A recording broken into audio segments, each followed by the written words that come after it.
Transfer market মানেই উত্তেজনা। Transfer market মানেই গুঞ্জন, জল্পনা, কল্পনা আর অজানা ভবিষ্যতের রোমাঞ্চ। আর সেই রোমাঞ্চের মাঝখানেই এখন ফুটবল দুনিয়ার আলোচনার কেন্দ্রবিন্দুতে উঠে এসেছেন দুই Argentine defence general, Lisandro Martinez ও ক্রিশ্চিয়ান কুটি রোমেরো। একজনের নাম জড়াচ্ছে বার্সেলোনার সঙ্গে, আরেকজনের নাম শোনা যাচ্ছে রিয়াল মাদ্রিদের দরজায়। হ্যাঁ, ঠিকই শুনছেন। যদি এই দুই ট্রান্সফার বাস্তবে রূপ নেয়, তাহলে শুধু দুইটি দল নয়, পুরো লা লিগা কাঁপবে আর এল ক্লাসিকো হয়ে উঠবে আগুনে ভরা এক যুদ্ধক্ষেত্র। বর্তমান বার্সেলোনার সবচেয়ে বড় দুর্বল জায়গা কোথায়? উত্তর একটাই, ডিফেন্স।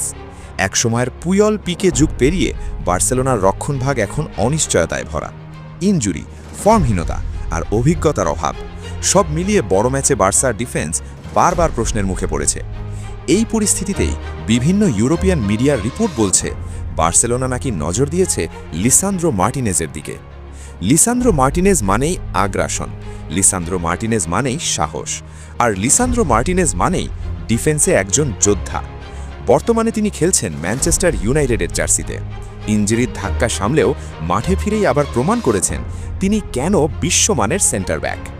শক্তিশালী ট্যাকল, নিখুঁত পজিশনিং, দুর্দান্ত বল কন্ট্রোল, নিচ থেকে খেলা গড়ে তোলার অসাধারণ ক্ষমতা, সব মিলিয়ে তিনি আধুনিক ফুটবলের জন্য একেবারে পারফেক্ট ডিফেন্ডার।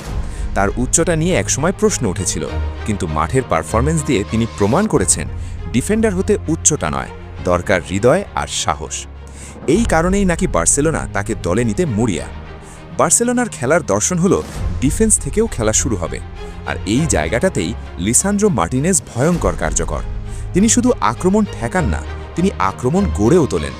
চাবির ট্যাকটিক্সে এমন একজন ডিফেন্ডার দরকার যিনি প্রেসিং সামলাতে পারবেন, বল ধরে রাখতে পারবেন, আর প্রয়োজনে মিডফিল্ডে উঠে আসতে পারবেন।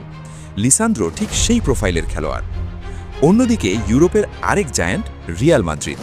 মিডফিল্ড শক্তিশালী, আক্রমণ ভাগ ভয়ঙ্কর, কিন্তু সমস্যা এক জায়গায়, ডিফেন্স। বারবার ইনজুরিতে পড়ছেন মূল ডিফেন্ডাররা, কখনো মিলিতাও, কখনো আলাবা, কখনো রুডিগার। রক্ষণভাগে স্থিরতা নেই। এই অবস্থায় রিয়াল মাদ্রিদ নাকি নজর দিয়েছে ক্রিশ্চিয়ান কুটি রোমেরোর দিকে। কুটি রোমেরো মানেই ভয়, কুটি রোমেরো মানেই প্রতিপক্ষ ফরওয়ার্ডদের জন্য দুঃস্বপ্ন। বর্তমানে তিনি খেলছেন টটেনহাম হটস্পারের হয়ে, এবং সেখানেও তিনি দলের ডিফেন্সের প্রাণভোমরা। শক্তিশালী ও সময়োপযোগী ট্যাকল, একদম ক্লিন চ্যালেঞ্জ, নেতৃত্বগুণ, বড় ম্যাচে ভয় না পাওয়া মানসিকতা।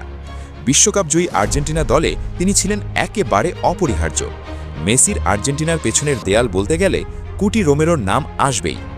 রিয়াল মাদ্রিদ এমন একজন ডিফেন্ডার চায় যিনি চাপের মুখেও ঠান্ডা মাথায় খেলতে পারবেন। সান্তিয়াগো বার্নাবেউয়ের চাপ, চ্যাম্পিয়ন্স লিগের রাত, এল ক্লাসিকোর উত্তাপ, রোমেরোর জন্য এসব নতুন কিছু নয়। তার আগ্রাসী ডিফেন্সিং স্টাইল রিয়ালের নেভার গিভ আপ মানসিকতার সঙ্গে পুরোপুরি মানানসই। কল্পনা করুন একবার, যদি সত্যি এমন হয়, লিসান্দ্রো মার্টিনেজ বার্সেলোনায়, কুটি রোমেরো রিয়াল মাদ্রিদে, তাহলে এল ক্লাসিকো কেমন হবে? একদিকে লিসান্দ্রো, অন্যদিকে রোমেরো, ডিফেন্স ভার্সেস ডিফেন্স, আগ্রাসন ভার্সেস আগ্রাসন, Vinicius versus Romero, Lewandowski versus Martinez. প্রতিটা ট্যাকল হবে যুদ্ধের মতো, প্রতিটা বল দখল হবে সম্মানের লড়াই। এল ক্লাসিকো তখন আর শুধু ম্যাচ থাকবে না, হয়ে উঠবে যুদ্ধের মঞ্চ। কিন্তু আদৌ কি ট্রান্সফার হবে? এখনও কিছুই নিশ্চিত নয়। ম্যানচেস্টার ইউনাইটেড কি লিসান্দ্রোকে ছাড়বে? টটেনহাম কি রোমেরোকে বিক্রি করবে? দুই খেলোয়াড় নিজেরা কি চান? সব প্রশ্নের উত্তর এখনও অজানা। তবে ট্রান্সফার মার্কেট মানেই চমক। আজ যা অসম্ভব তা কালই বাস্তব। ফুটবল ভক্তিদের চোখ এখন একটা জায়গায়, ট্রান্সফার উইন্ডো।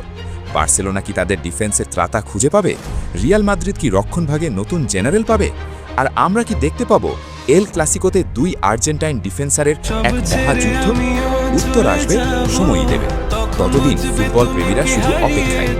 ভিডিও ভালো লাগলে লাইক, কমেন্ট এবং সাবস্ক্রাইব করতে ভুলবেন না।